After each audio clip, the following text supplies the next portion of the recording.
Hello everyone. This is the lecture 10 of the basic concepts of chemistry for class 11 students. Okay, and I welcome you all to the Singh Pathshala online classes. So, in the lecture 9, we have studied about some of the laws of the chemical combination, and we also study about the atomic mass, isotopes, average atomic mass, and molecular mass. So, in today's lecture, we'll start with the formula mass. Okay, so our first topic will be formula mass. So, formula mass में क्या होता है? Okay, तो इसकी definition लिख लेते हैं. The mass of one formula unit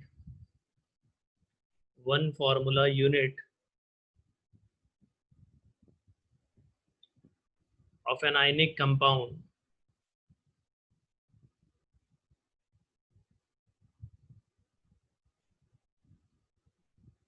is known as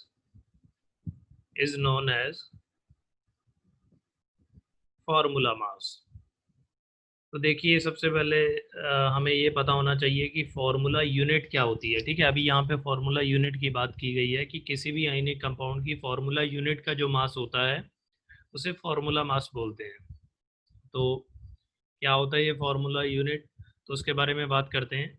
अब हमें पता है, as we know, ionic compounds exist in lattice, in the form of lattice की फॉर्म में एग्जिस्ट करते हैं आयनिक कंपाउंड.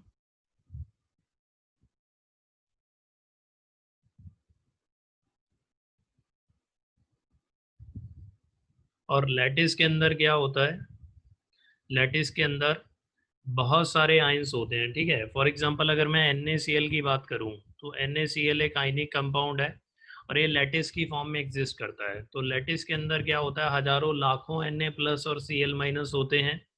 तो मैं छोटा सा एक पिक्टोरियल डायग्राम बना के आपको दिखा देता हूँ.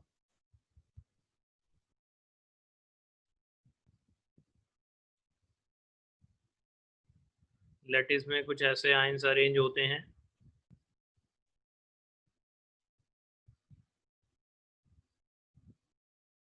तो यहाँ पे क्या है कि लैटिस में तो बहुत सारे Na प्लस हैं. ठीक है, हजारों Na प्लस हैं और हजारों Cl नेगेटिव हैं.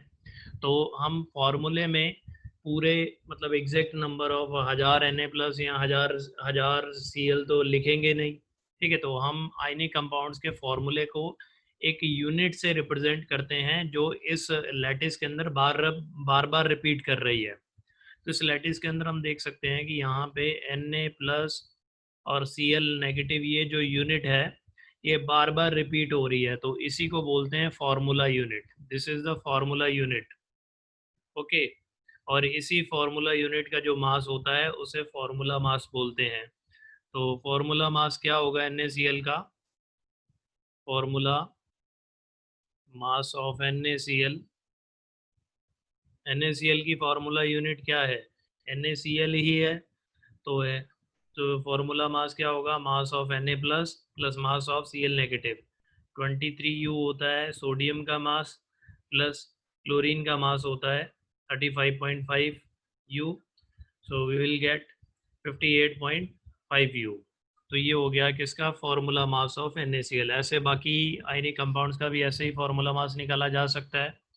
और यहाँ पे हमने ये भी चीज़ देख ली कि जो यूनिट होती है फॉर्मूला मास की वो U ही होती है, same as the unit of the atomic mass as well as the unit of molecular mass. इन सब की यूनिट U ही होती है. ठीक है, एटॉमिक मास यूनिट U, जिसके बारे में हम लास्ट लेक्चर में बात कर चुके हैं.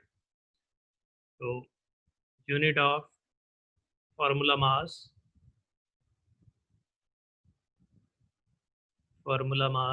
Is U.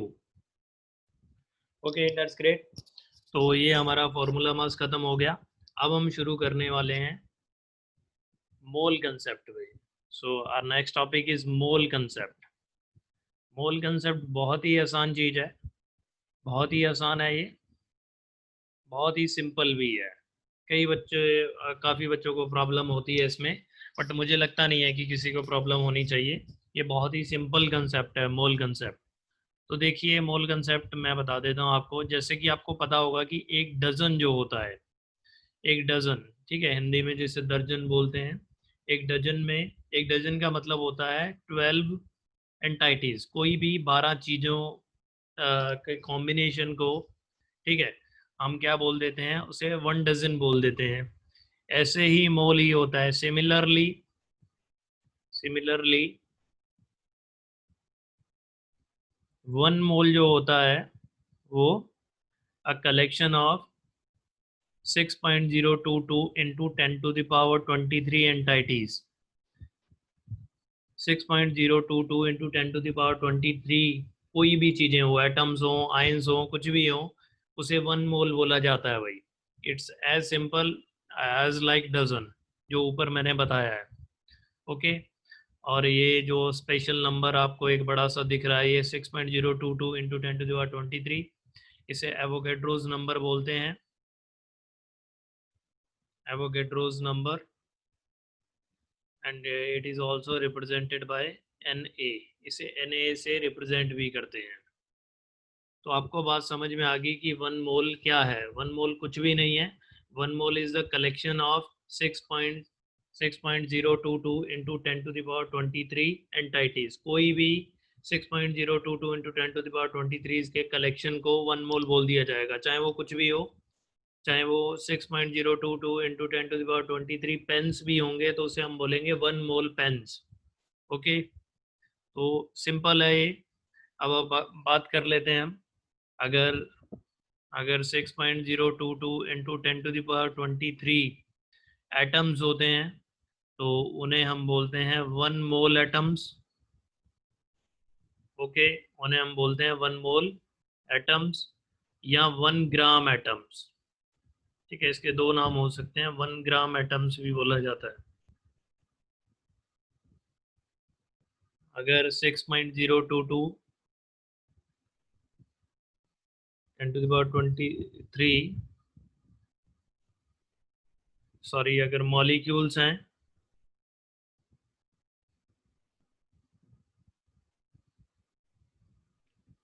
तो इसे बोलेंगे वन मोल मॉलिक्यूल्स, या इसे 1 ग्राम मॉलिक्यूल्स भी बोला जा सकता है, 1 ग्राम मॉलिक्यूल्स।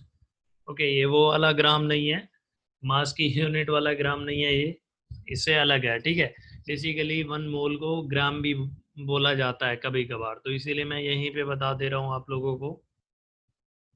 ओके। सो और अगर 6.022 into 10 to the power 23 ions हुई तो हम उसे बोल देंगे one mole ions. One mole ions या 1 ग्राम आइंस।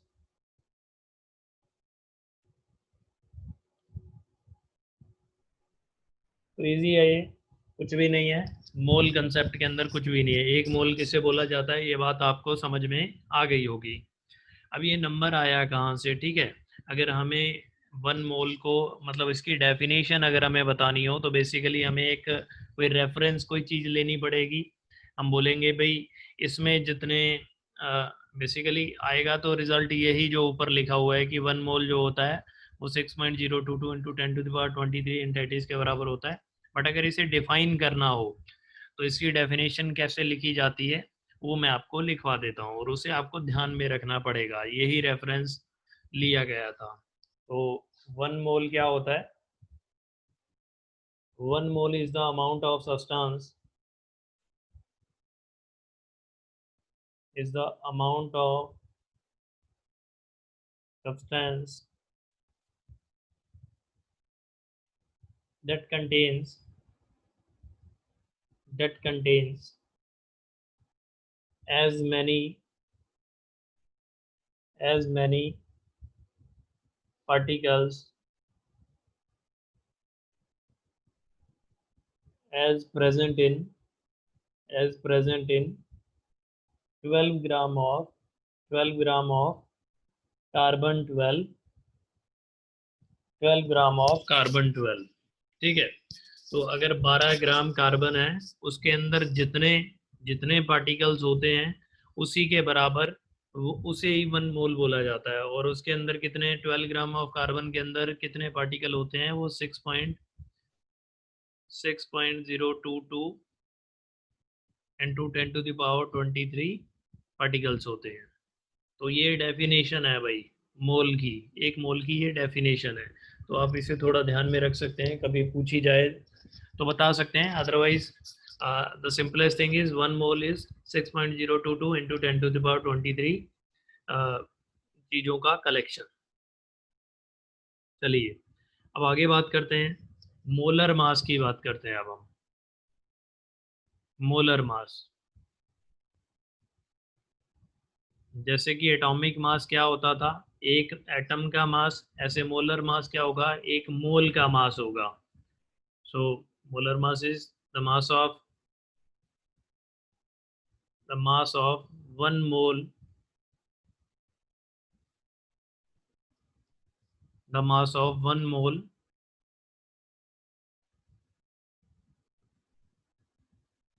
ऑफ ए सब्सटेंस, वो कोई भी चीज हो सकती है, is known as molar mass, उसे मोलर मास बोलेंगे भाई।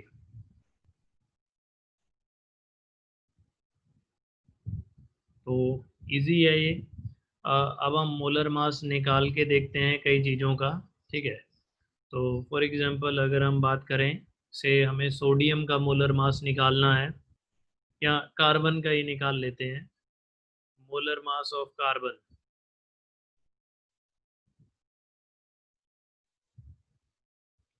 तो मोलर मास ऑफ कार्बन कैसे निकलेगा? अगर मैं नीचे लिखूं molar mass of carbon, that will be equal to mass of 1 mole of carbon atom. एक मोल कार्बन एटम्स के बराबर ही होगा मोलर मास कार्बन का, 1 मोल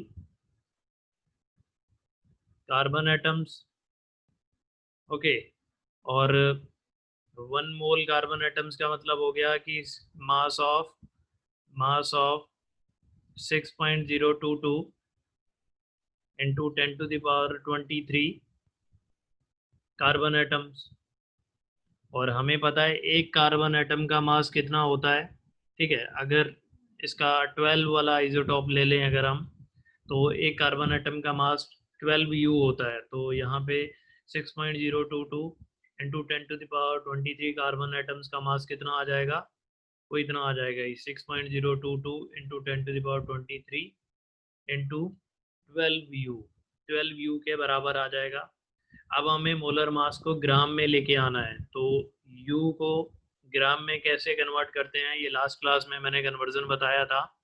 1U जो होता है वो 1.66056 इंटू 10⁻⁻27 kg के बराबर होता है। और एक और चीज आपको बता देता हूँ फर्दर, ये किसके बराबर होता है? 1 upon Avogadro number in grams के बराबर भी होता है। तो ये चीज आप याद रखोगे। तो यहाँ से हम 1U को क्या कर सकते हैं, 1U को ग्राम में भी कन्वर्ट कर सकते हैं। तो 1U को यहाँ पे ग्राम में कन्वर्ट करेंगे तो ये कुछ ऐसा आ जाएगा, 23 इंटू 12U को करेंगे तो ये आ जाएगा 12 अपॉन Na ग्राम। और ये हमें पता है, ये एवोगेड्रो नंबर ये कैंसिल हो जाएगा, तो हमें जो आंसर मिलेगा वो क्या मिलेगा? 12 ग्राम ही मिलेगा। तो यहाँ पे कमाल की बात ये थी, ध्यान रखने वाली बात ये थी कि जो कार्बन का एटॉमिक मास होता है वो 12U होता है, और जो कार्बन का मोलर मास निकल के आया है वो आया है 12 ग्राम। यानी कि एटॉमिक मास और जो मोलर मास है वो मैग्नीट्यूड में तो बराबर ही होते हैं, मैग्नीट्यूड में तो बराबर ही है, वो भी 12 है वो भी 12 है, बट यूनिट अलग अलग है। तो इस बात को याद रखोगे, एटॉमिक मास, एटॉमिक मास और जो मोलर मास होते हैं वो क्या होते हैं, वो बराबर ही होते हैं मैग्नीट्यूड में, बट अलग अलग यूनिट होती है। तो मैं लिख ही देता हूँ, हम नोट लिख लेते हैं, note.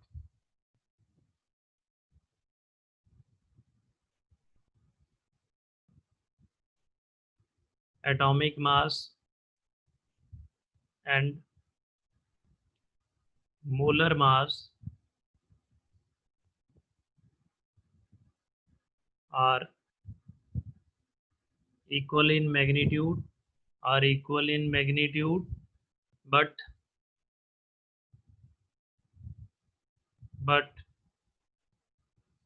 with a different unit, but with different units.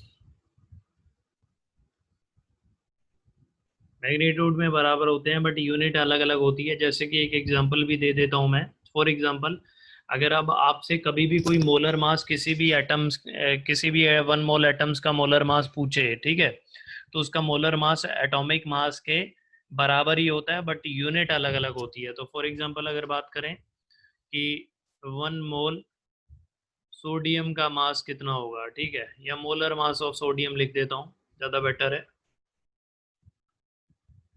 अगर मोलर मास ऑफ सोडियम अगर आपसे कोई पूछता है, तो सोडियम का मोलर मास जो होता है इसके एटॉमिक मास के बराबर ही होगा। अभी ऊपर मैंने बताया एटॉमिक मास ऑफ सोडियम कितना होता है, ये आपको याद करने के लिए मैंने एक टेबल लास्ट क्लास में वो बनवाया था, तो आपको याद रखना था।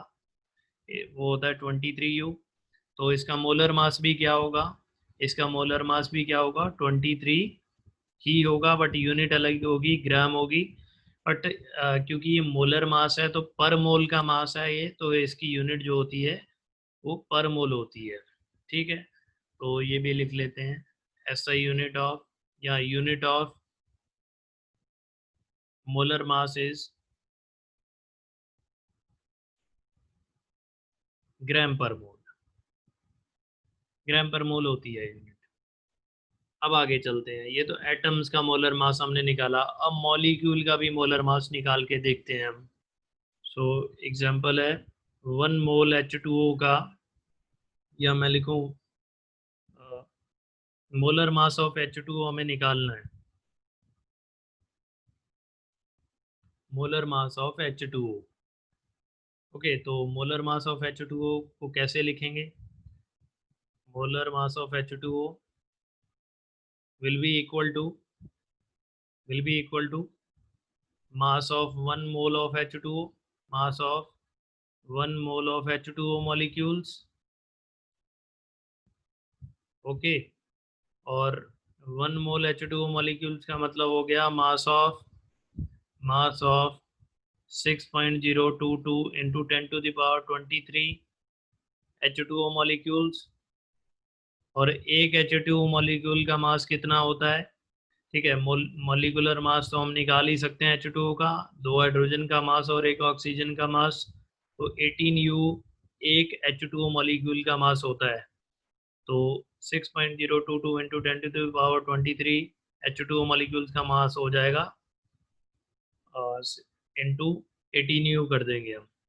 अब अब हमें ग्राम में कन्वर्ट करना है U को।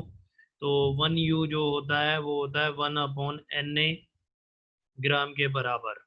तो हम यहाँ पे पुट कर सकते हैं इसे, तो ये बन जाएगा हमारा 6.022 इंटू 10⁻23 इंटू 18/Na ग्राम। और हमें पता है ये एवोगेड्रो नंबर, और ये एक ही बात है तो इसे कैंसिल हो गया। तो जो मोलर मास आ जाएगा वाटर का, H2O का मोलर मास आएगा वो ग्राम, और 1 मोल का मास है तो पर मोल हम खुद से लिख सकते हैं यहाँ पे। तो मोलर मास H2O का होता है 18 ग्राम पर मोल। ओके, तो यहाँ पे भी कमाल की बात यही देखने की मिली हमें कि जो H2O का मॉलिक्यूलर मास होता है वो 18U होता है, और जो मोलर मास होता है, सॉरी ये कुछ गलत पेन से मैंने हाईलाइट कर दिया इसे।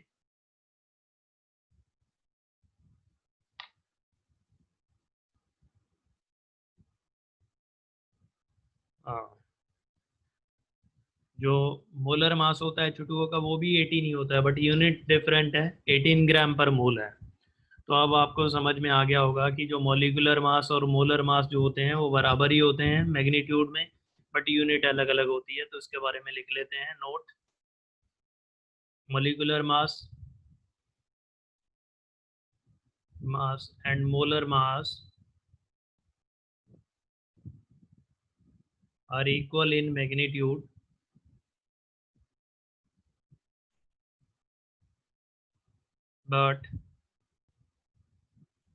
but have different units।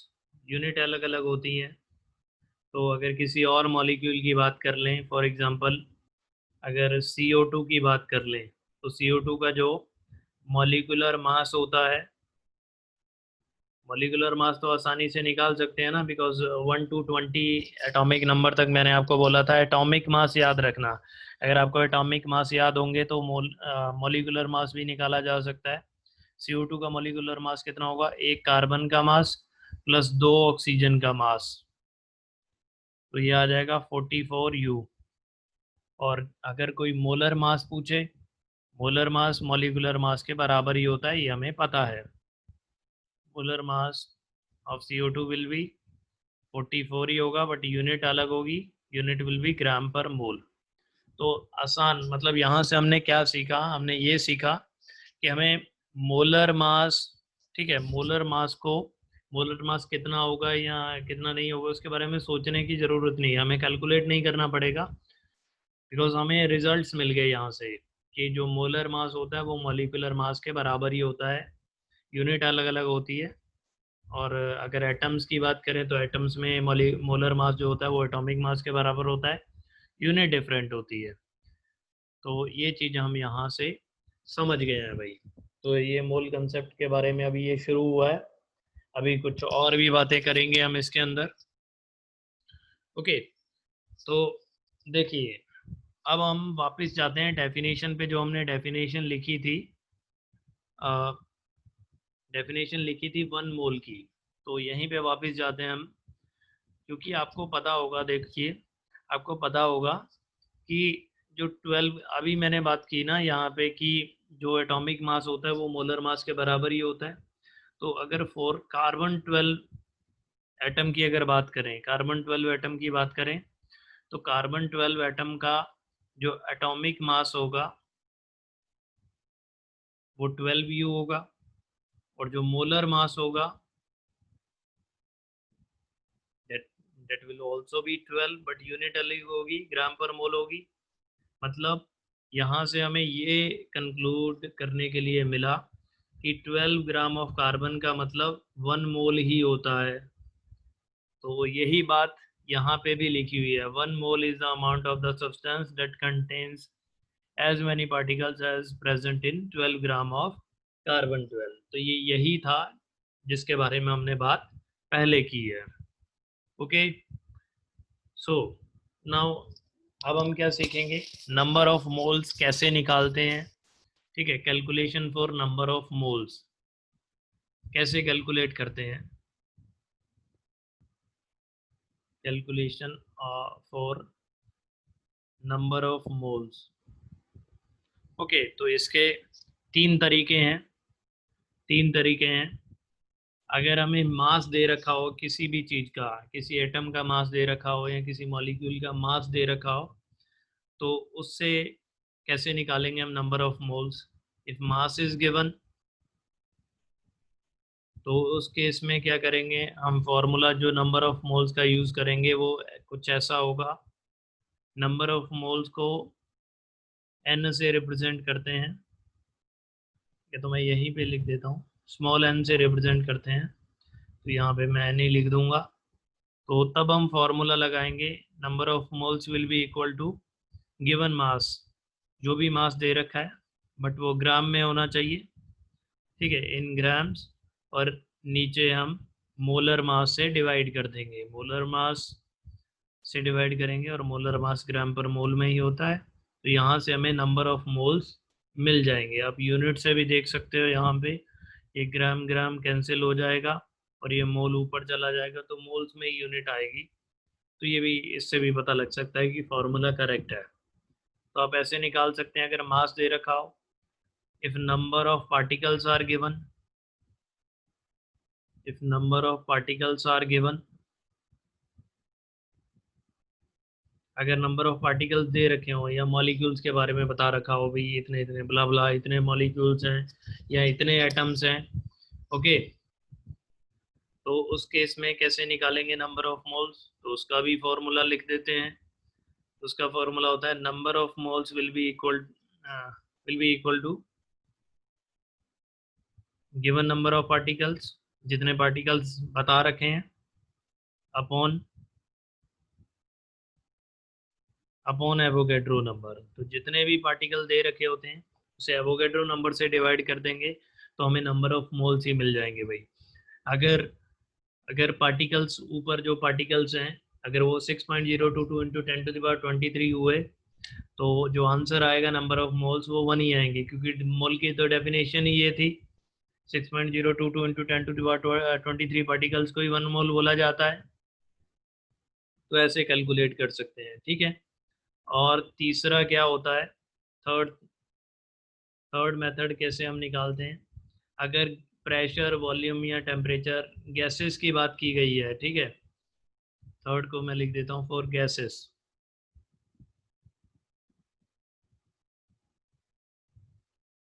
और गैसेस, अगर गैसेस के बारे में बात करें तो हम आइडियल गैस इक्वेशन का यूज़ करेंगे नंबर ऑफ मोल्स निकालने के लिए। Okay, this is the ideal gas equation. Ideal gas equation का यूज़ करेंगे हम नंबर ऑफ मोल्स को निकालने के लिए, और यहाँ पे n जो है यही है नंबर ऑफ मोल्स। बट इसके लिए हमें क्या चाहिए, इस इक्वेशन को मैं पहले भी पढ़ा चुका हूँ तो मैं दोबारा नहीं पढ़ा रहा हूँ आप लोगों को। इसे इसे नंबर ऑफ मोल्स निकालने के लिए हमें टेम्परेचर पता होना चाहिए, वॉल्यूम पता होना चाहिए और प्रेशर भी पता होना चाहिए, ठीक है। और इसके अलावा इसी इक्वेशन से मैंने एसटीपी पे कुछ आपको रिजल्ट्स भी याद करवाए थे। एसटीपी पे कुछ रिजल्ट्स भी आपको याद करवाए थे। मैंने बताया था कि एट एसटीपी, अगर आपको याद होगा, एट एसटीपी, ठीक है, अगर एसटीपी भी दो तरीके का था, एक में प्रेशर को कितना लेते थे, एक में प्रेशर को 1 बार लेते थे और एक में प्रेशर को 1 ATM लेते हैं भाई। तो अगर प्रेशर 1 बार है तो उस केस में 1 मोल गैस का वॉल्यूम जो होता है, 1 मोल गैस जो होती है वो उसका वॉल्यूम होता है 22.7 लीटर। ओके। और अगर 1 ATM लेते हैं तो उसमें 1 मोल गैस का जो वॉल्यूम होता है वो होता है 22.4 लीटर।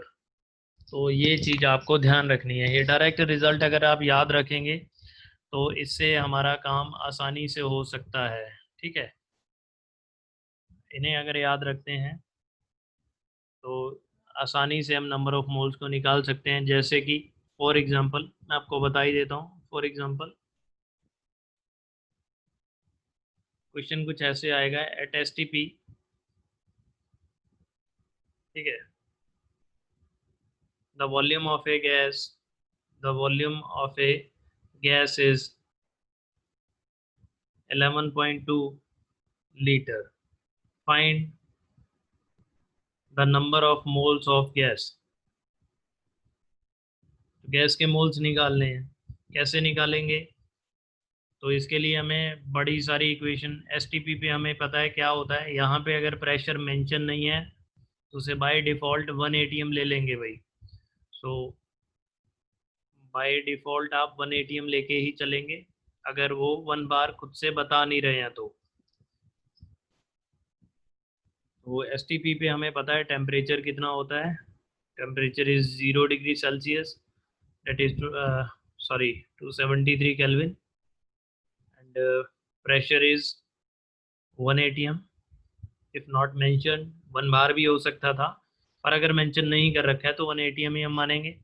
तो इसके नंबर ऑफ मोल्स, वॉल्यूम भी हमें पता लग गया, वॉल्यूम इज 11.2 लीटर। ओके। तो इसके लिए हमें नंबर ऑफ मोल्स निकालने के लिए P V is equal to N R T को सॉल्व करना पड़ेगा। आर तो कांस्टेंट होता है, गैस कांस्टेंट, इसकी वैल्यूज हमें पता होती हैं। तो यहाँ से नंबर ऑफ मोल्स हमारे निकल जाएंगे, बट ये थोड़ा टीडीएस तरीका हो गया, इसमें कैलकुलेशन करनी पड़ेगी काफ़ी। अगर इससे बचना है तो क्या करें, इससे बचना है तो क्या करें, ऊपर वाले रिजल्ट याद रखें, ठीक है, क्योंकि हमने याद कर रखा है। एज वी नो कि as we know at STP, हमें पता है एट एसटीपी जब प्रेशर 1 ATM होता है तो 22.4 लीटर गैस का मतलब होता है 1 मोल गैस। ओके, तो यहाँ से हमारा आंसर डायरेक्ट आ जाएगा। यूनिटरी मेथड बस ये है, 1 लीटर गैस का मतलब हो गया 1/22.4 मोल गैस। ओके। और उसके बाद में हमें दे रखा है 11.2 लीटर गैस। तो 11.2 लीटर गैस कितने मोल्स हो गए? 11.2 अपॉन 22.4 मोल गैस।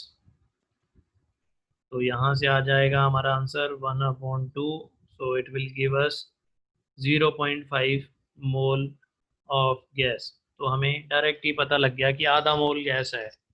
तो ये रिजल्ट याद रखने का ये बेनिफिट है। चलिए, तो बात अलग थी, अब आगे बात करते हैं। सो अब हम कुछ मोल्स के ऊपर और चर्चा कर लेते हैं। नंबर ऑफ मोल्स आपको कैलकुलेट करने आ गए, ठीक है। तो मोल्स के बारे में थोड़ी और चर्चा कर लेते हैं। फॉर एग्जांपल, अगर किसी भी कोई भी मॉलिक्यूल के अगर मैं मोल्स बताता हूँ तो उसके अंदर जो एटम्स हैं उनके मोल्स कितने होंगे, उसके बारे में बात करते हैं भाई। फॉर एग्जांपल अगर हम 1 मोल H2SO4 ले लेते हैं, ओके। 1 मोल H2SO4 का मतलब क्या होता है, उसमें ये देखते हैं भाई। 1 मोल H2SO4 के अंदर कितने मोल हाइड्रोजन होगा और कितने मोल सल्फर या कितने मोल ऑक्सीजन होगा, यहाँ से ये सारी बातें इनकी एटॉमिसिटी देख के पता लगेंगी। H2SO4 के अंदर हाइड्रोजन की एटॉमिसिटी 2 है, ठीक है। H2SO4 के अंदर हाइड्रोजन की एटॉमिसिटी 2 है, या ऐसा बोलूँ कि एक H2SO4 के अंदर 2 हाइड्रोजन एटम होते हैं। तो 1 मोल H2SO4 में कितने मोल हाइड्रोजन होगा? इसके अंदर होगा 2 मोल हाइड्रोजन एटम्स, ओके। 2 मोल हाइड्रोजन एटम्स होंगे इसके अंदर, प्लस इसके अंदर सल्फर कितने होंगे? ऐसे ही सल्फर की एटॉमिसिटी 1 है, तो 1 मोल सल्फर एटम्स होंगे इसके अंदर, ओके। प्लस ऑक्सीजन की एटॉमिसिटी 4 है, तो इसके अंदर 4 मोल ऑक्सीजन एटम्स होंगे। तो ये बातें आपको पता होनी चाहिए कि ये अगर किसी भी मॉलिक्यूल के हमें मोल्स दे रखे हैं तो उसके अंदर कितने मोल एटम्स होते हैं प्रेजेंट। तो ऐसे ही एक मैं क्वेश्चन भी दे देता हूँ आपको। फॉर एग्जांपल, ये क्वेश्चन है, अभी हम क्लास में ही कर लेते हैं इसे।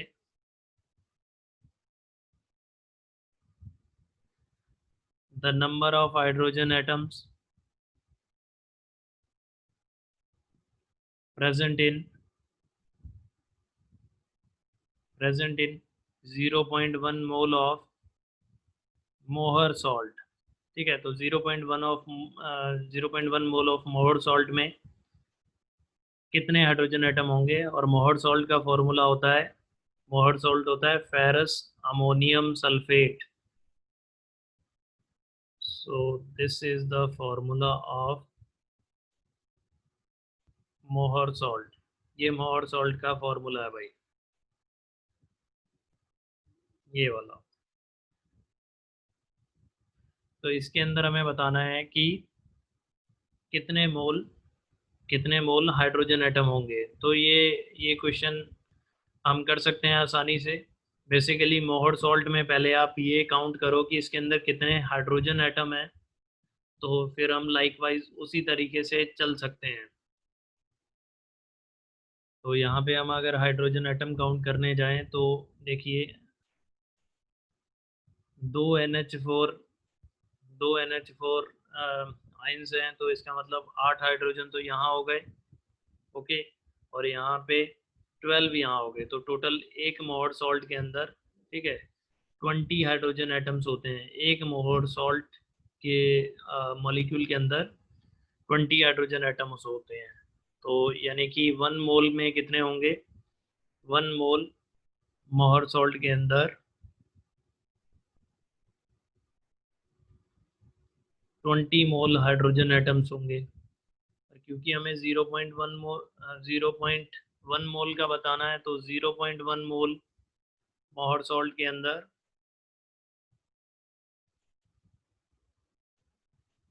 2 मोल हाइड्रोजन एटम्स होंगे। यही हमारा आंसर है भाई इस क्वेश्चन का, कि 2 मोल हाइड्रोजन एटम्स होंगे इसके अंदर, ओके। अब उल्टा भी हो सकती हैं चीज़ें। उल्टा भी हो सकती हैं। फॉर एग्जांपल अगर हमें बोल दिया जाए कि if 0.8 mole of oxygen atoms are present,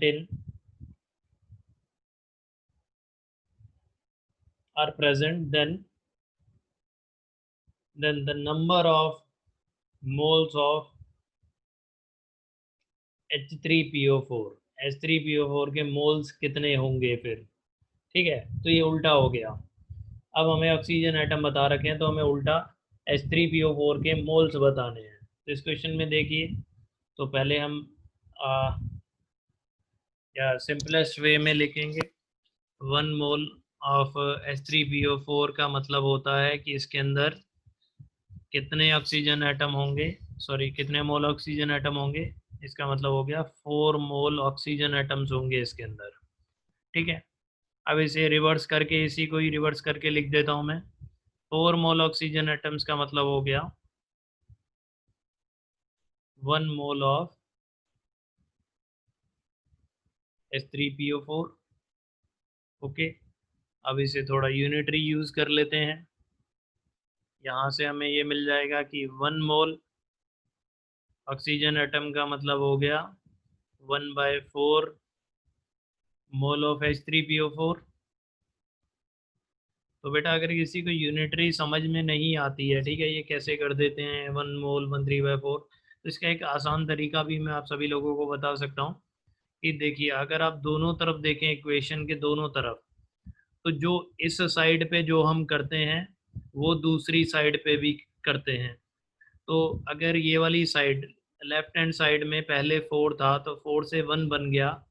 तो ये क्यों बना है, बिकॉज कैसे बना होगा, डिवाइडिंग बाय 1 से, सॉरी डिवाइडिंग बाय 4 से।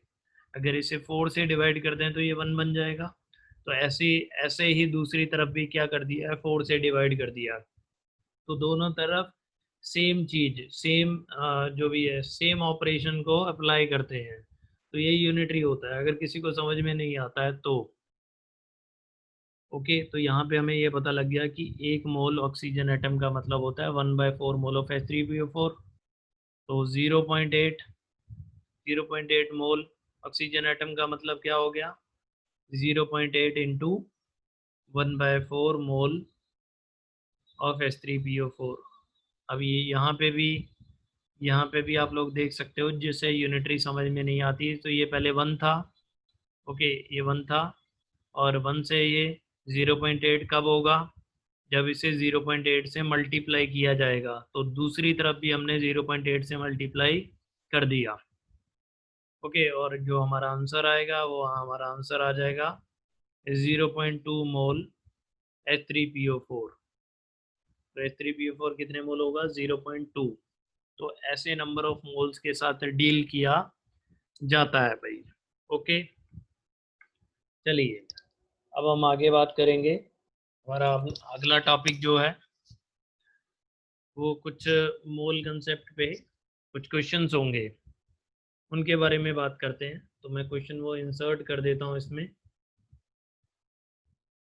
ओके, क्वेश्चन ये है, एनसीईआरटी का ही क्वेश्चन है। इसमें क्वेश्चन में क्या बोला गया है इसे पढ़ लेते हैं भाई। इसमें बोला गया है calculate the number of atoms in each of the following. ठीक है, इन सभी केसेस में हमें नंबर ऑफ एटम्स निकालने हैं, और नंबर ऑफ एटम्स आपको कभी भी अगर निकालने हो तो उसके लिए आपको नंबर ऑफ मोल्स हमेशा पहले निकालने पड़ेंगे, बिकॉज नंबर ऑफ मोल से ही हमें पता लगेगा कि किसी भी चीज़ के अंदर कितने एटम्स हैं या कितने मॉलिक्यूल्स हैं। क्योंकि एक मोल के अंदर कितने एटम्स होते हैं, वो होते हैं 6.022 इंटू 10⁻23 एटम्स। ठीक है, तो मोल्स निकालने बहुत ज़रूरी है। ओके, तो पहला जो हमारा एग्जांपल, सॉरी पहला जो पार्ट है इसका, 52 मोल्स ऑफ आर्गन अगर दे रखे हैं तो उसमें कितने एटम्स होंगे वो हमें बताना है। तो आप लोगों को तो पता ही है, 1 मोल 1 मोल ऑफ आर्गन में कितने आर्गन के एटम्स होंगे, होंगे 6.022 इंटू 10⁻23 एटम्स। यही पढ़ा है हमने पीछे। और 52 मोल्स में फिर कितने होंगे, तो इजी हो गया हमारे लिए, तो बहुत आसान था। 52 से मल्टीप्लाई कर देंगे 6.022 इंटू 10⁻23 एटम्स। तो ये आसान था भाई। Second part 52U 52U of helium.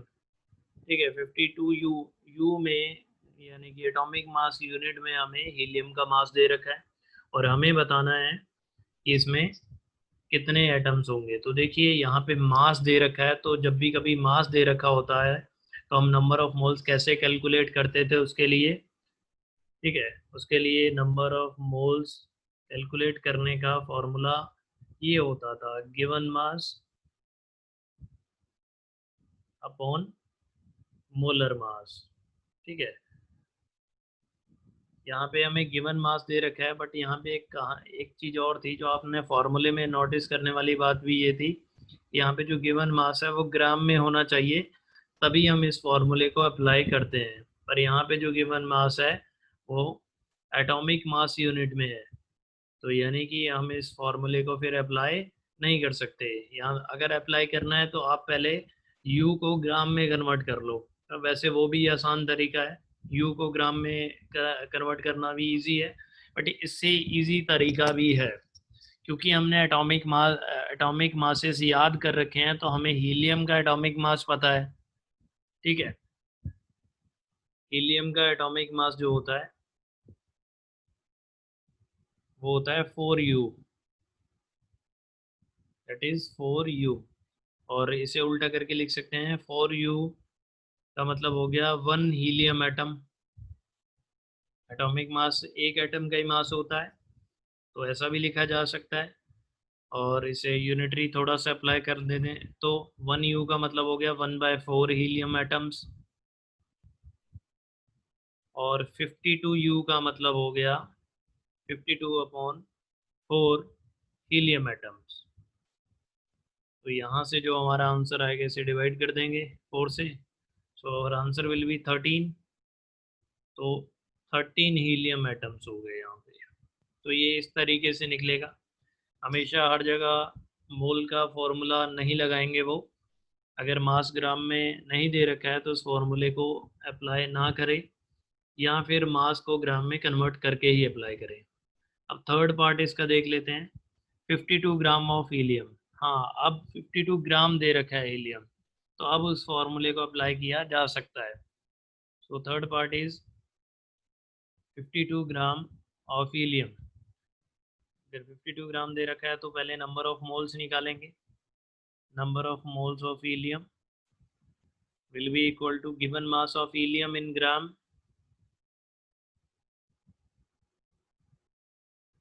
helium in gram, upon molar mass of helium, molar mass of helium। तो मैं आप सभी से पूछना चाहता हूँ कि मोलर मास हीलियम का कितना होगा। इजी है, मैंने पहले ही बता रखा था कि जो मोलर, अभी ऊपर ही बताया था, मतलब जब हमने मोल के बारे में डिस्कस किया था कि जो मोलर मास होता है वो एटॉमिक मास के बराबर ही होता है, बट यूनिट का अंतर होता है। एटॉमिक मास हमें हाइड्रोजन का पता है, सॉरी हीलियम का पता है 4 4U होता है एटॉमिक मास। तो इसका मोलर मास जो होता है वो 4 ही होता है, बट यूनिट अलग होती है, मोलर मास की यूनिट ग्राम पर मोल होती है। तो इजी है, यहाँ से नंबर ऑफ मोल्स आ जाएंगे। 52 ग्राम तो गिवन मास हो गया, मोलर मास हो गया 4 ग्राम पर मोल। तो यहाँ से हमें मोल पता लगे, हीलियम के मोल्स हैं 13 मोल। ओके, और 13 मोल्स अगर हीलियम के पता लग गए तो हम एटम्स भी बता सकते हैं। एक मोल हीलियम के अंदर कितने एटम्स होंगे। एक मोल हीलियम के अंदर होंगे 6.022 इंटू 10⁻23 एटम्स। तो 13 मोल हीलियम के अंदर कितने एटम्स होंगे, 13 इंटू 6.022 इंटू 10⁻23 एटम्स। ये आप लोग कैलकुलेट कर सकते हो। तो ये मोल कंसेप्ट में ऐसे क्वेश्चंस आते हैं। ठीक है, और भी कई सारे क्वेश्चंस हैं, आप वो खुद ट्राई करोगे। जो सफिशिएंटली जो मुझे आपको मोल कंसेप्ट में बताना था वो मैं बता चुका हूँ। So now next topic is percentage composition. Percentage composition, तो इसके बारे में देखते हैं भाई। परसेंटेज कंपोजिशन किसके लिए निकाली जाती है? अगर कोई भी मान लीजिए कंपाउंड है, तो किसी भी कंपाउंड के अंदर बहुत सारे एटम्स होते हैं अलग अलग एलिमेंट्स के। तो अगर किसी एलिमेंट की हमें उसमें कंपोजिशन बतानी हो, ठीक है, परसेंटेज बताना हो, तो मतलब मास वाइज वो कितने परसेंट उस कंपाउंड के अंदर प्रेजेंट है, तो उसे परसेंटेज कंपोजिशन बोला जाता है भाई। ओके, तो इन ए कंपाउंड अगर किसी भी एलिमेंट का परसेंटेज कंपोजिशन या मास परसेंट निकालना चाहें हम, कुछ भी बोला जाता है इसे, दोनों चीज़ें ही बोलते हैं, परसेंटेज कंपोजिशन और मास परसेंट ऑफ एन एलिमेंट अगर हम निकालने जा रहे हैं तो उसे कैसे निकालेंगे? तो mass of that element in the compound, उस एलिमेंट का जो टोटल मास होगा उस कंपाउंड में, उसे लिखा जाएगा पहले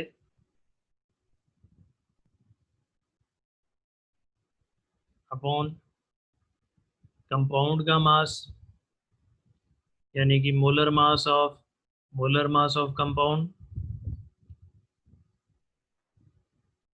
इनटू 100। ओके, और 100 से मल्टीप्लाई कर देंगे तो हमारा परसेंटेज कंपोजिशन आ जाएगा या मास परसेंट आ जाएगा उस एलिमेंट के लिए जिसके लिए हम निकालना चाहते हैं। तो this was the percentage composition. इसका एग्जांपल देके मैं आपको एक समझा भी देता हूँ। फॉर एग्जांपल, अगर कोई बोले calculate the percentage composition of calcium in, calcium का परसेंटेज कंपोजिशन निकालना है इन कैल्शियम कार्बोनेट, ठीक है। तो इसके लिए हमें कैल्शियम का मास पता होना चाहिए। इस कंपाउंड के अंदर CaCO3 में जो कैल्शियम का मास है वो कितना है? तो CaCO3 के अंदर 1 कैल्शियम ही है, एक कैल्शियम ही है। ओके, तो 1 कैल्शियम की अगर मोलर मास की बात करें तो that will be equal to 40 gram, 40 gram होगा कैल्शियम का मास। और अगर इस पूरे कंपाउंड के मोलर मास की बात करें, इस पूरे कंपाउंड का जो मोलर मास होगा वो कैल्शियम का molar mass 40 gram plus carbon का molar mass 12 gram plus oxygen का मोलर मास, एक ऑक्सीजन एटम का मोलर मास होता है 16 ग्राम, यहाँ पे 3 है तो 3 इंटू 16 ग्राम। तो जो हमारा आंसर आएगा वो आएगा 100 ग्राम। ओके, तो यहाँ से हमें टोटल कंपाउंड का मास भी पता लग गया, और जिस एलिमेंट का हमें परसेंटेज कंपोजिशन निकालना है उसका मास भी पता लग गया। फॉर्मूला अप्लाई कर देंगे बस, percentage composition of calcium will be equal to mass of calcium in the compound, that is 40 gram, upon total mass of the compound 100 gram into 100। तो यहाँ से ग्राम कैंसिल हो गया, 100 से 100 कैंसिल हो गया, तो हमारा आंसर जो होगा वो होगा 40%। इसका मतलब इस कंपाउंड के अंदर कैल्शियम का कितना परसेंटेज कंपोजिशन है? 40% है। ओके, अब एक क्वेश्चन मैं आपके करने के लिए दे देता हूँ, ये होमवर्क होगा आपके लिए, या हाँ ये होमवर्क होगा, आप लोग इसे सॉल्व करोगे। तो क्वेश्चन में क्या दे रखा है? The percentage composition of iron in FeSO4 dot X H2O is 20.14%. Okay, then find the value of X। तो आपको एक कंपाउंड दे रखा है जिसका कुछ फॉर्मूला कुछ इस तरीके से है, FeSO4.XH2O। तो यहाँ पे आपको आयरन का परसेंटेज कंपोजिशन इस कंपाउंड में बता रखा है, आपको X की वैल्यू फाइंड आउट करनी है। ये आपके लिए होमवर्क है, और नेक्स्ट क्लास में मैं इसे सॉल्व करूँगा ही, तो तब आपको पता लग जाएगा। Okay, so this was all about percentage composition.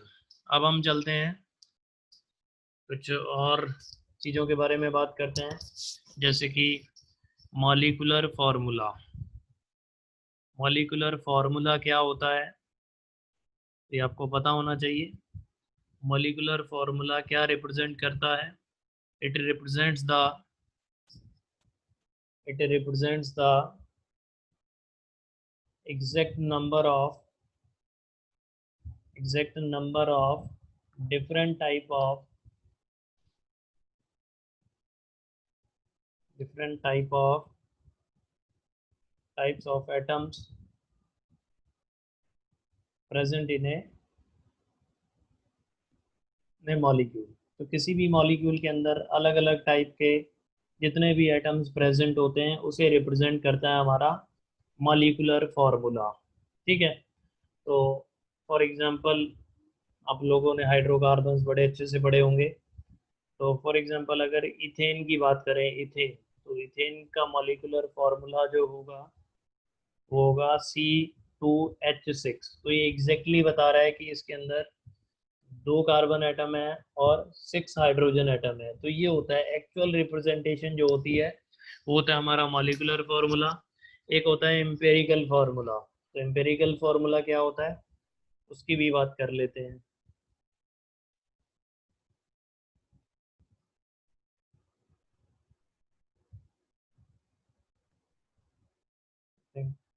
E will be there, empirical formula। तो ये क्या होता है? it represents the it represents the simplest whole number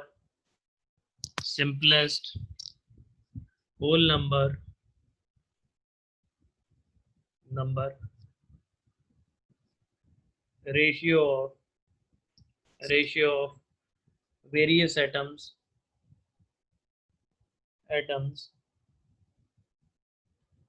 present in a molecule। तो एम्पेरिकल फॉर्मूला जो होता है वो एक्चुअल कितने एटम्स प्रेजेंट हैं, ठीक है, उन्हें नहीं बताता है, बल्कि वो क्या बताता है, वो केवल रेशियो बताता है। ठीक है, सिंपलेस्ट होल नंबर में लिखा जाता है empirical formula, whole number ratio में लिखा जाता है। फॉर एग्जांपल अगर इथेन की बात करें, ठीक है, इथेन की बात करें तो इथेन का एम्पेरिकल फॉर्मूला क्या होगा? इसका इथेन का मॉलिक्यूलर फार्मूला C2H6 होता है। बट इनके ये जो एटम्स जो दे रखे हैं ये क्या है, ये सिंपलेस्ट फार्मूला नहीं है। अभी भी ये 2:6 है, तो इसे और सिंपल बनाया जा सकता है, इसे 1:3 किया जा सकता है। तो जो इसका एम्पेरिकल फार्मूला होता है इथेन का, एम्पेरिकल फार्मूला जो होगा, formula of ethane will be CH3 होगा भाई।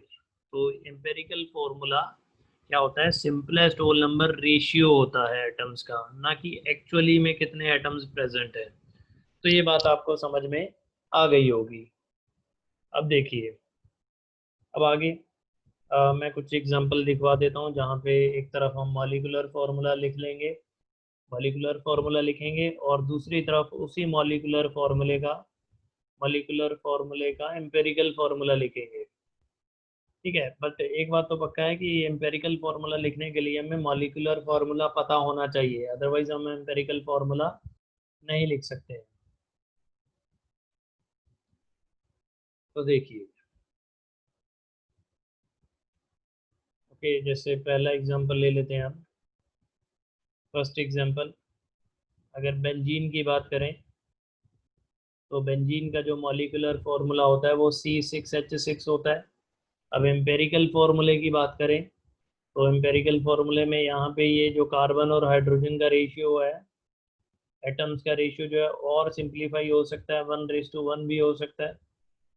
तो जो एम्पेरिकल फार्मूला होगा वो CH होगा बेंजीन का। सेकंड, अगर ग्लूकोज की बात करें, C6H12O6, तो ये इसका मॉलिक्यूलर फार्मूला होता है। एम्पेरिकल फार्मूला लिखने जाएं तो कार्बन, हाइड्रोजन और ऑक्सीजन के एटम्स को का जो रेशियो है इसे और भी सिंप्लीफाई किया जा सकता है। सबको 6 से डिवाइड कर दें, सबको 6 से डिवाइड कर दें। ओके, तो जो रेशियो आ जाएगा डेट विल बी 1:2:1। तो इसका एम्पेरिकल फॉर्मूला होगा CH2O। ओके, तो ये बात आपको समझ में आ गई होगी। थर्ड एक और भी एग्जांपल ले लेते हैं। फॉर एग्जांपल अगर ओजोन की बात करें, ओजोन की, तो उसका मॉलिक्यूलर फॉर्मूला O3 होता है। यहाँ पे तो कोई और एटम ही नहीं है, ठीक है, यहाँ पे तो कोई और एटम ही नहीं है जिसके साथ रेशियो निकाला जा सके, सिंपलेस्ट से होल नंबर रेशियो। तो ये इसका एम्पेरिकल फॉर्मूला भी O3 ही होता है, ठीक है। अगर से अगर हाइड्रोक्लोरिक एसिड या सल्फ्यूरिक एसिड की बात करें, तो सल्फ्यूरिक एसिड का मॉलिक्यूलर फॉर्मूला H2SO4 होता है, ठीक है। और यहाँ पे इस मॉलिक्यूलर फॉर्मूले के अंदर, H2SO4 के मॉलिक्यूलर फॉर्मूले के अंदर हाइड्रोजन, सल्फर और ऑक्सीजन के एटम्स का रेशियो ऑलरेडी पहले ही सिंपलेस्ट होल नंबर रेशियो है, तो इसे और सिंपलेस्ट नहीं बनाया जा सकता है। तो इधर भी इसका जो एम्पेरिकल फॉर्मूला है वो सेम ही होगा, H2SO4 ही होगा। तो ये एम्पेरिकल फॉर्मूला और मॉलिक्यूलर फॉर्मूला की कहानी थी। ओके, अब हम बात करते हैं, लास्ट सेक्शन में हम बात करेंगे कि कैसे हम मॉलिक्यूलर फॉर्मूला, हमें कुछ डाटा दे रखा होता है, जो अभी जो हमने परसेंटेज कंपोजिशन पढ़ा था, हमें हमें क्वेश्चन में के अंदर क्या दे रखा होता है, अलग अलग एलिमेंट्स का परसेंटेज कंपोजिशन बताया होता है, ठीक है। और उससे हमें क्या बताना, उससे हमें मॉलिक्यूलर फॉर्मूला डिराइव करना होता है। वो कैसे करते हैं भाई, तो उसके लिए मैं क्वेश्चन से ही आपको समझा देता हूँ कि कैसे मॉलिक्यूलर फार्मूला डिराइव कर देते हैं। सो मैं इंसर्ट कर देता हूँ उसे। तो चलिए वे हम क्वेश्चन पढ़ लेते हैं। इसमें हमें परसेंटेज कंपोजिशन दे रखा है, तो क्वेश्चन को पढ़ता हूँ। A compound contains 4.07% of hydrogen. तो हमें क्या दे रखा है, हाइड्रोजन का परसेंटेज कंपोजिशन दे रखा है, और 24.27% कार्बन, तो कार्बन का परसेंटेज कंपोजिशन दे रखा है, एंड 71.65% क्लोरीन, तो क्लोरीन का भी परसेंटेज कंपोजिशन हमें दे रखा है। तो हमें ये पता लग गया कि कंपाउंड के अंदर, अच्छा, इनमें से अगर किसी एक का परसेंटेज कंपोजिशन ना भी दे रखा होता तो हम उसे भी कैलकुलेट कर सकते थे, ठीक है। वो कैसे कैलकुलेट कर सकते हैं, 100 में से माइनस कर देते बाकी सबको, तो हमें जो जिसका नहीं दे रखा था उसका, उसके बारे में भी हमें पता लगा सकते थे। तो वो मैं लिख देता हूँ, if percentage composition of any one element is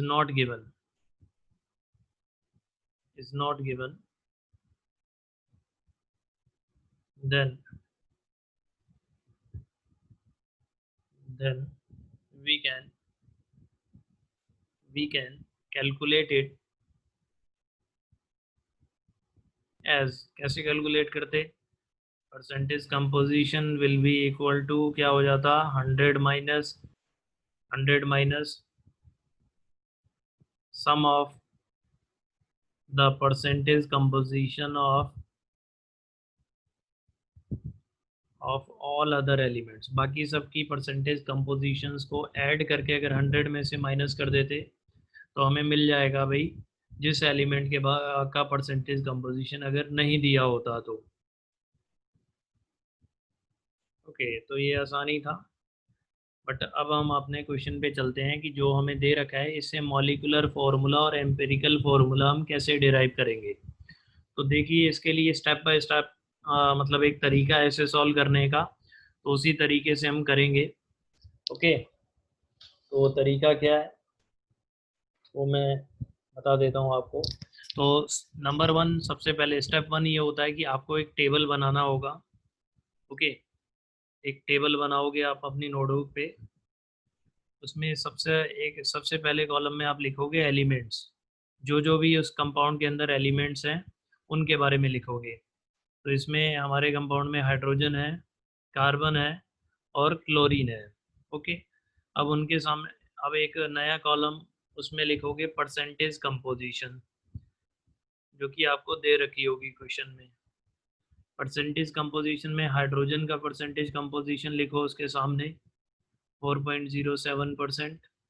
okay, carbon का 24.27% और क्लोरीन 71.65%।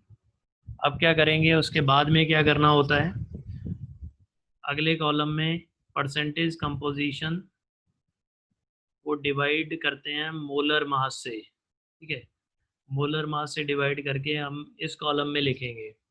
तो हमें पता है जो हाइड्रोजन है उसका मोलर मास क्या होगा, एटॉमिक मास के बराबर ही होगा, 1 ही होगा। तो 4.07 को जब 1 से डिवाइड करेंगे तो आंसर आएगा 4.07। ऐसे ही 22.27 को डिवाइड करेंगे, कार्बन का मोलर मास 12 होता है, तो उससे डिवाइड करने पे कितना आएगा। तो आप लोग कैलकुलेट कर सकते हो, मेरे पास कैलकुलेटर है तो मैं उससे कैलकुलेट करके बता देता हूँ आपको। 24.27 डिवाइडेड बाय 12, तो ये 2.0225 आएगा। क्लोरीन के लिए 71.65 को, क्लोरीन का जो मोलर मास होता है, क्लोरीन का एटॉमिक मास 35.5 होता है, तो इसका मोलर मास हो गया 35.5। तो ये कितना आएगा वो भी हम कैलकुलेट कर लेते हैं। 0.65 डिवाइडेड बाय 35.5, तो यहाँ से आएगा 2.018, लाइक कुछ ऐसा टर्म आएगा। अब उसके बाद में हम क्या करते हैं, उसके बाद में हमें निकालना होता है क्या, रेशियो। ठीक है, रेशियो कैसे निकलता है कि इन तीनों में से जो स्मॉलेस्ट नंबर होता है उससे सभी को डिवाइड कर देते हैं। तो ये जो है 2.018 ये स्मॉलेस्ट है, तो सभी सभी को इसी से डिवाइड कर देंगे। डिवाइडिंग ऑल बाय 2.018 से डिवाइड करेंगे तो यहाँ पे कुछ और वैल्यूज आएंगी। 2.018 से डिवाइड करेंगे तो क्या क्या वैल्यूज आएंगी वो भी मैं लिख लेता हूँ कैलकुलेट करके। डिवाइडेड बाय 2.018, यहाँ से रेशियो आएगा 2.016। ओके, बल्कि मैं इसे ऐसा लिख दूँ ताकि आपको ज़्यादा क्लियर हो। 4.07 को हमने डिवाइड किया है 2.018 से डिवाइड किया है, तो हमारा आंसर आ रहा है 2.016। इसे डिवाइड करेंगे 2.0225 को 2.018 से, तो ये 1 पॉइंट कुछ आएगा समथिंग, छोड़ देते हैं। और 2.018 को अगर 2.018 से डिवाइड करेंगे तो ये तो 1 ही आएगा। अब रेशियो निकालने के बाद हमें निकालना होता है simplest whole number ratio. Okay, simplest whole number ratio, simplest जो हमारा रेशियो आ गया है वो होल नंबर में नहीं है। ठीक है, तो हमें उन्हें होल नंबर में कन्वर्ट करना होगा। होल नंबर में कैसे कन्वर्ट करेंगे, अप्रोक्सीमेशंस का यूज़ करके।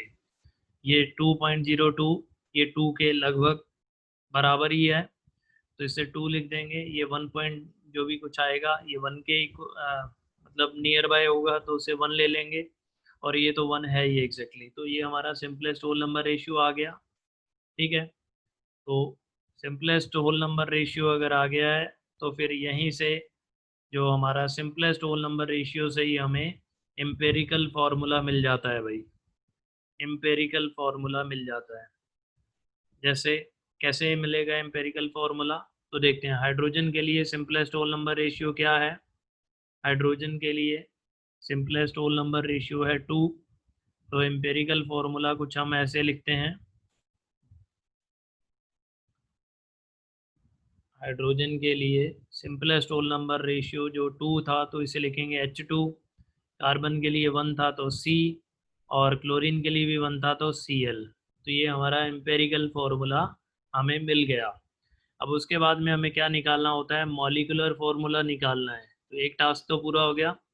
मॉलिक्यूलर फॉर्मूला निकालने के लिए यहाँ पे क्या दे रखा होगा, हमेशा मोलर मास भी दे रखा होगा। तो देखिए क्वेश्चन में मोलर मास दे रखा है 98.96।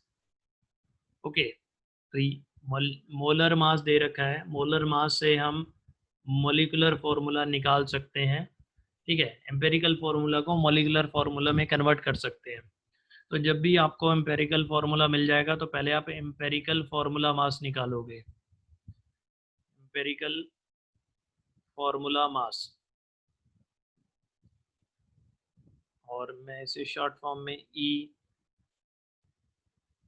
EFM लिख देता हूँ। वो कितना आएगा, एम्पेरिकल फार्मूले से निकाल सकते हैं। 2 हाइड्रोजन एटम है तो ये है 2 हाइड्रोजन एटम की 2 × 1 U कर देंगे, प्लस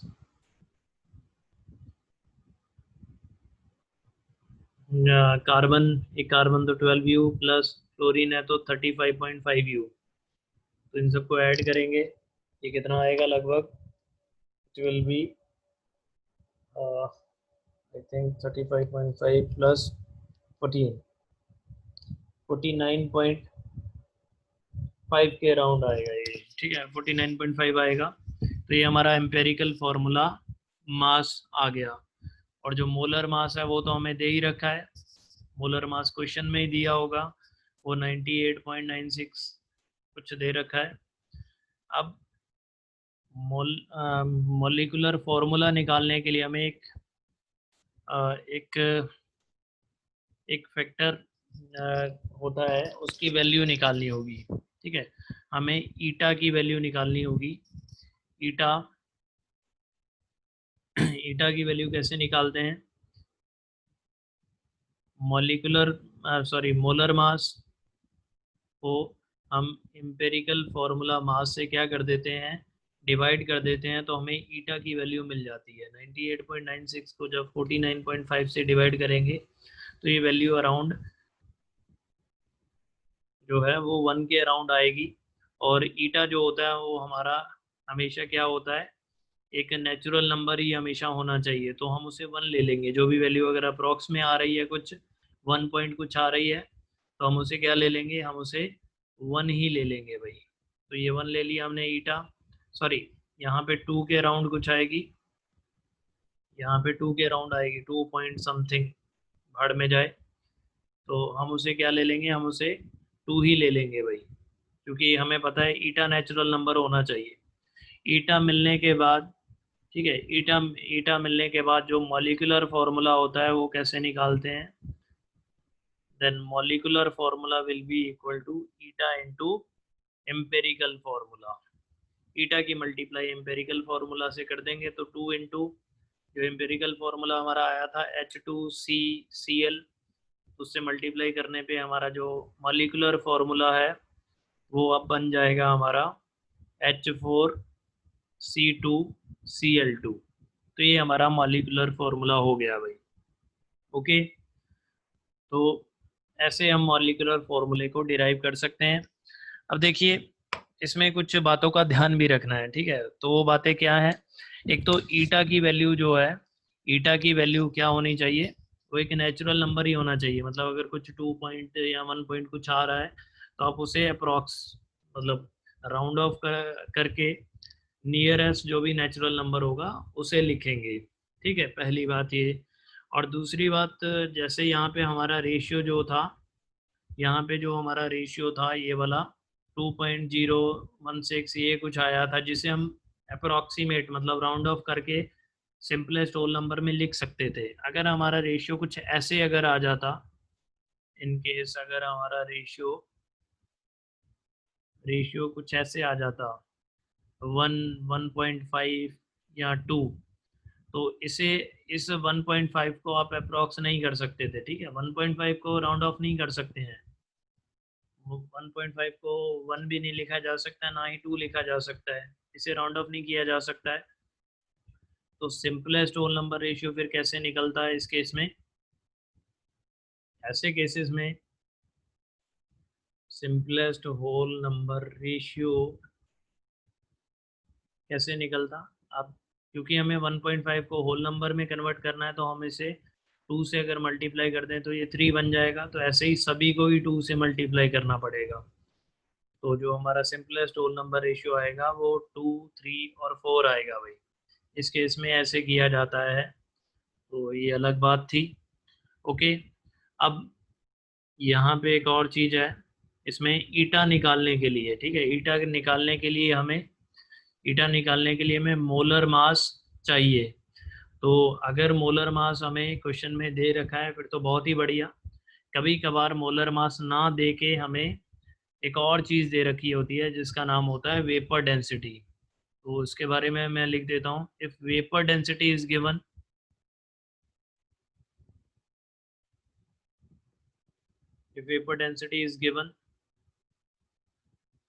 देन, तो उस केस में मोलर मास कैसे निकालते हैं वो मैं बता देता हूँ। मोलर मास कितना होता है? मोलर मास होता है 2 इंटू वेपर डेंसिटी।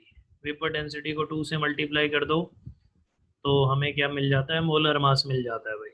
तो ये सब था ये कहानी हमारी।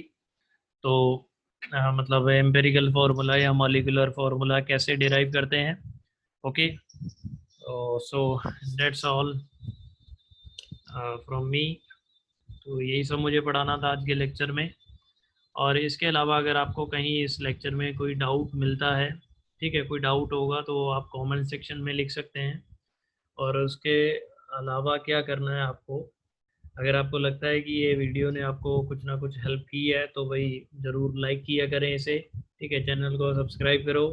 और ये पब्लिक है, ठीक है, पब्लिक है ये सारी वीडियोस, तो आप अपने दोस्तों को भी बता सकते हो, ठीक है, कि आप दोस्त लोग भी आपके यहाँ से केमिस्ट्री पढ़ सकते हैं। So that's it. Okay, thank you very much.